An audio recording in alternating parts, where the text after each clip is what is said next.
అజయ్ గారు ఒక్క నిమిషం ఈ అంశాలన్నీ మాట్లాడదాం. ఒక్క నిమిషం మనతో జాయిన్ అయ్యారు ఏలూరు రామచంద్రారెడ్డి గారు, ఏపీ బీజేపీ రాష్ట్ర మీడియా ప్యానలిస్ట్. వారితో కూడా ఒకసారి మాట్లాడాక మళ్ళీ మాట్లాడదాం. అజయ్ గారు, రామచంద్రారెడ్డి గారు నమస్తే. అమరావతి పనులు శరవేగంగా జరుగుతున్నాయి, డబుల్ ఇంజిన్ జెట్ స్పీడ్ తో వెళ్తున్నాయి. సో మరికొద్ది గంటల్లోనే మనకి 3 కీలకమైనటువంటి ఘట్టాలు అమరావతి రాజధానిలో ఆవిష్కృతం కాబోతున్నాయి. సీడ్ యాక్సెస్ రోడ్ కావచ్చు, లేదా ఎమ్మెల్సీ ఎమ్మెల్యే క్వార్టర్స్, ఇట్లాంటివన్నీ కూడా. సో ఏం చెప్తారు కేంద్ర ప్రభుత్వ సహకారానికి సంబంధించి? అలాగే ఇక్కడ ఎన్డీఏ కూటమి ఉంది, బీజేపీగా ఏం చెప్తారు ఈ పనుల గురించి, అమరావతి అభివృద్ధి పనుల గురించి ఏం చెప్తారు మీరు? అందరికీ నమస్కారం. 2024 నుంచి ఈ రోజు వరకు 2 సంవత్సరాలు పూర్తయింది. కూటమి ప్రభుత్వం అధికారంలోకి వచ్చి, కూటమి ప్రభుత్వం అధికారంలోకి వచ్చిన తర్వాత గతంలో ఏవైతే పెండింగ్ వర్క్లు ఉన్నాయో వాటన్నిటిని కూడా రిపేర్ చేయడం మొదలు పెట్టారు. కేంద్రంలోని నరేంద్ర మోడీ గారి సహకారంతో రాష్ట్ర ముఖ్యమంత్రి గారు ఒక ప్రత్యేకమైనటువంటి ప్రణాళికతో ఆంధ్రప్రదేశ్ అన్ని రంగాల్లో ముందుకు వెళ్తుందని చెప్పడంలో ఎటువంటి సందేహం లేదు. ఆ సొంత ప్రాంతమైనటువంటి మార్కాపురంలో, అది మార్కాపురాన్ని జిల్లాగా గతంలో చెప్పాం, జిల్లా ఇస్తామని చెప్పేసి అధికారం రాగానే జిల్లా ఇచ్చాం. అలానే వెలుగొండ ప్రాజెక్టు ఉంది, శ్రీ పూల సుబ్బయ్య వెలుగొండ ప్రాజెక్టు. ఆ 30 సంవత్సరాల నుంచి ఆ ప్రాజెక్టు పెండింగ్ పడుతూనే వస్తుంది. మరో ఈ నెల 22వ తారీఖున ట్రయల్ రన్ వేసి కృష్ణమ్మ జలాలని ఆ బీడువారిన ప్రకాశం, నెల్లూరు, కడప జిల్లాలో ఉన్నటువంటి రైతుల కోసం నీరు ఇవ్వబోతున్నాం. అట్లనే రేపు 13వ తారీఖున ఈ రాజధానిలో ఉన్నటువంటి నిర్మాణంలో ఉన్నటువంటి బిల్డింగ్లు గతంలో వైసీపీ ప్రభుత్వము చాలా దుర్మార్గమైన పని చేసింది. కారణం ఏంటంటే కన్స్ట్రక్షన్ అయిపోయినటువంటి బిల్డింగ్ అని, ఇది ప్రజల సొమ్ము, ప్రజాస్వామ్య దేశంలో ప్రజల సొమ్మును ప్రజలు వినియోగించుకోవాలా, అలా వినియోగించుకోకుండా ఉండే విధంగా వాటిని ఓపెనింగ్ చేయకుండా అట్లా నిర్వీర్యంగా పడేశారు. వాటన్నిటిని గౌరవ ప్రధానమంత్రి గారి సహకారంతో ముఖ్యమంత్రి గారు ఎంతో స్పీడ్ గా తీసుకొచ్చి రేపు స్పీడ్ యాక్సెస్ రోడ్ గానీ, ఎమ్మెల్యే ఎంపీల క్వార్టర్స్ గానీ, ఆఫీసర్స్ బిల్డింగ్స్ గానీ అన్ని కూడా ప్రారంభానికి సిద్ధంగా ఉన్నాయి. ప్రజాస్వామ్య వ్యవస్థలో ప్రజలు కట్టిన ప్రతి పన్ను, ప్రతి రూపాయి, ప్రతి పైసని ప్రజలకి వినియోగించబడాలి. అలా కాకుండా గత 5 సంవత్సరాలు వారు ఏదో వాళ్ళ సొంత ప్రభుత్వం లాగా ప్రజలు అధికారం ఇచ్చారు కానీ పనిచేయడం కోసమే. అధికారం అనేది మనం పనిచేయడం కోసం, మనం ఎన్నికల్లో మేనిఫెస్టో పెట్టిన విధంగా పనిచేయాలి. వాళ్ళు ఎన్నికల మేనిఫెస్టో చెప్పింది ఏ ఒక్కటి కూడా చేయలేదు. ఏదో తూతు మంత్రంగా 4 పథకాలు ప్రజలకు అకౌంట్లో డబ్బులు వేసాము, డైరెక్ట్ బెనిఫిట్స్ పంపించామని చెప్పేసి కేంద్ర ప్రభుత్వం ఇచ్చిన సహకారాన్ని కూడా వినియోగించుకోకుండా గత 5 సంవత్సరాల్లో వారు అభివృద్ధి లేకుండా చేశారు. ఈ రోజు అమరావతి నుంచి అనంతపురం వరకు, అనంతపురం నుంచి ఇచ్చాపురం వరకు ఎక్కడ చూసినా 6 లైన్ రోడ్లు, 8 లైన్ రోడ్స్.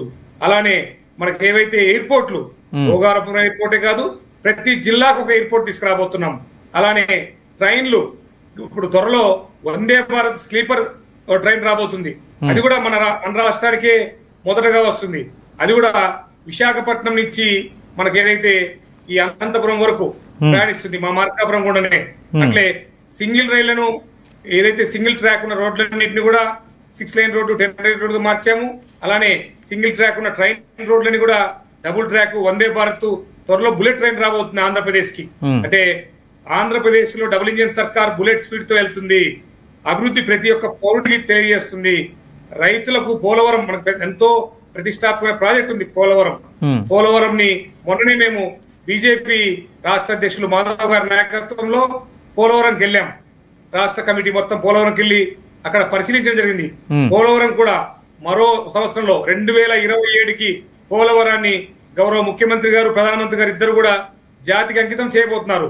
పోలవరంలో 2029 కల్లా పవర్ కూడా, మనం అక్కడ పవర్ కూడా జనరేట్ చేయబోతున్నాం.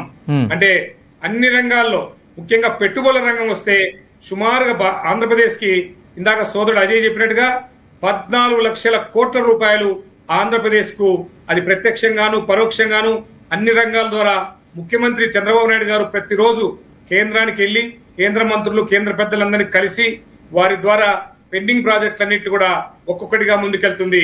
ఈ 2 సంవత్సరాల్లో అనుకున్న దానికన్నా ఎక్కువ స్పీడ్కి వెళ్ళాం. మరో 3 సంవత్సరాల పదవి కాలం ఉంది. ఈ 3 సంవత్సరాల్లో మొన్న ఎలక్షన్ లో చెప్పినవే కాకుండా చెప్పనివన్నీ కూడా చేసి చూపిస్తాం. ప్రపంచంలోనే ఈ అమరావతి ఏదైతే మనం దేవతల రాజధానిగా పేర్కొంటున్నామో ఇది భారతదేశంలో ఏ రాష్ట్రంలో కూడా ఇలాంటి రాజధాని ఉండదు.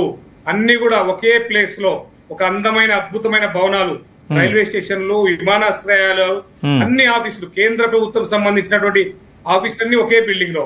ఒక వ్యక్తి మన శ్రీకాకుళం వ్యక్తో అనంతపురం వ్యక్తో అమరావతి వస్తే తన పనులన్నీ చూసుకొని ఒక 2 రోజుల్లో అక్కడ అలా ఒక టూరిస్ట్ కు వచ్చిన విధంగా ఒక విహారయాత్రకు సింగపూర్ కు అలా వెళ్తారు కదా దుబాయ్కి, అట్లా అలాంటి అధునాతమైన కట్టడాలు చూస్తూ ఆంధ్రప్రదేశ్ ది కేవలం రాజధాని కాదు, అది తెలుగువాడి యొక్క గుండె చప్పుడు అనే విధంగా, తెలుగువాడి ఆత్మ గౌరవానికి ప్రతీకగా ఉండే విధంగా, రాజధాని ఒక సింబల్ గా ఏదైతే భారతదేశానికి రామాలయం అయోధ్య ఎట్లా సింబలో ఆంధ్రప్రదేశ్ రాజధాని అమరావతి ఈ దేశ ప్రజలకే ఒక గౌరవ సూచకంగా ఉంటుంది. అది ఒక ఐకానిక్ సింబల్ గా ఉండబోతుంది.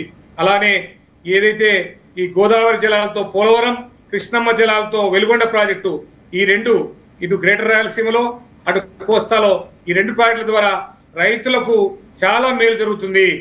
దీని ద్వారా భవిష్యత్తులో ఆంధ్రప్రదేశ్, మనం గతంలో అన్నపూర్ణగా పిలువబడే ఆంధ్రప్రదేశ్ మరింతగా పెట్టుబడులు పెట్టి అక్కడ ఈ ప్రాజెక్టులు పూర్తి చేసి వాటి ద్వారా వచ్చే ఆదాయంతో రైతుల యొక్క ఆదాయాన్ని రెట్టింపు చేస్తున్నాము.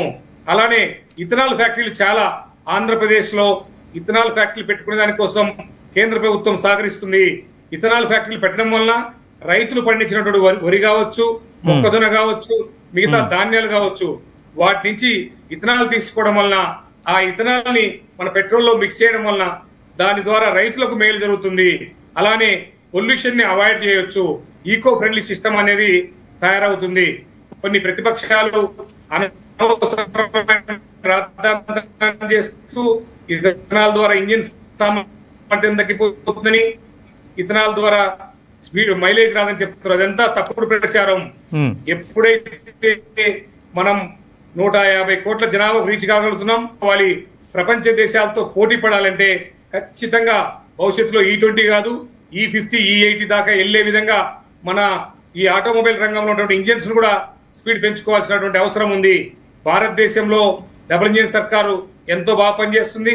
ఆంధ్రప్రదేశ్ లో డబుల్ ఇంజిన్ సర్కారు 3 ఇంజిన్లతో వెళ్తుంది.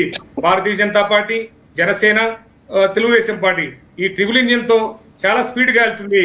లోడ్ ఎక్కువ తీసుకొని ఏ రాష్ట్రానికి ఇవ్వనన్ని నిధులు ప్రధానమంత్రి గారు ఇస్తున్నారు. ఈ రాష్ట్రానికి వచ్చినన్ని సార్లు భారతదేశంలో ఏ రాష్ట్రానికి కూడా ప్రధానమంత్రి గారు వెళ్ళలేదు. వచ్చిన ప్రతిసారి ఒక అభివృద్ధి పథకం, ఒక సంక్షేమ పథకాన్ని ఇక్కడే తయారు చేసి ఇక్కడే ప్రణాళిక వేసి ముఖ్యమంత్రి గారితో చర్చించి ఆంధ్ర ప్రజలకు ఏ విధంగా ఇస్తే బాగుంటుందని వారు మొన్న మా నితిన్ నడ్డా గారు కూడా రేపు 17-18 తారీఖులో వైజాగ్ రాబోతున్నారు. ఆంధ్రప్రదేశ్ అభివృద్ధి చెందితే భారతదేశమే అభివృద్ధి చెందుతుందని మాకు మొన్న వీడియో కాన్ఫరెన్స్ చెప్పారు. మాధవ్ గారు కూడా వారు కేంద్ర రాష్ట్ర ప్రభుత్వాలతో సత్సంబంధాలుగా ఉండి ప్రజలకు అభివృద్ధి చేరువయ్యే విధంగా చంద్రబాబు నాయుడు గారితో, పవన్ కళ్యాణ్ తో అనినిత్యం సంభాషించి చర్చించి ఆంధ్రప్రదేశ్ అభివృద్ధిని ప్రపంచంలో ఏ రాష్ట్రం కూడా అభివృద్ధి చెందనంత స్పీడ్ గా, ముఖ్యంగా భారతదేశానికి స్వతంత్రానికి ముందు, స్వతంత్రం తర్వాత ఎట్లా ఉందో, మోడీ గారికి ముందు, మోడీ గారి తర్వాత ఎట్లా ఉందో, 2024లో కూటమి ప్రభుత్వం వచ్చిన తర్వాత, కూటమి ప్రభుత్వం రాకముందన్నట్టుగా ఈ పరిపాలన తీసుకొని ప్రతి పేదవాడికి విద్య, వైద్యం అందించే విధంగా, అలానే రైతులకు నీరు అందే విధంగా, మహిళలకు ముఖ్యంగా వారి గౌరవం పెంచే విధంగా రాష్ట్రంలో మరుగుదొడ్లు యువ పారిశ్రామికవేత్తల కోసం తయారు చేయడం, మేక్ ఇన్ ఇండియా ప్రోగ్రామ్స్ కావచ్చు, ఇంకా చాలా రకాలైనటువంటి చిన్న, మొన్ననే ఫిబ్రవరి మాసంలో ఎస్ఎంఈ పార్కుల విధంగా కేంద్ర ప్రభుత్వ సహకారంతో యువతకు ఉపాధి కోసం, ముఖ్యంగా మహిళలను ఎంటర్ప్రెనర్స్ చేసే దానికోసం ఈ గతంలో చేసినటువంటి వారు చేసినటువంటి అభివృద్ధిని అడ్డుకున్నారు.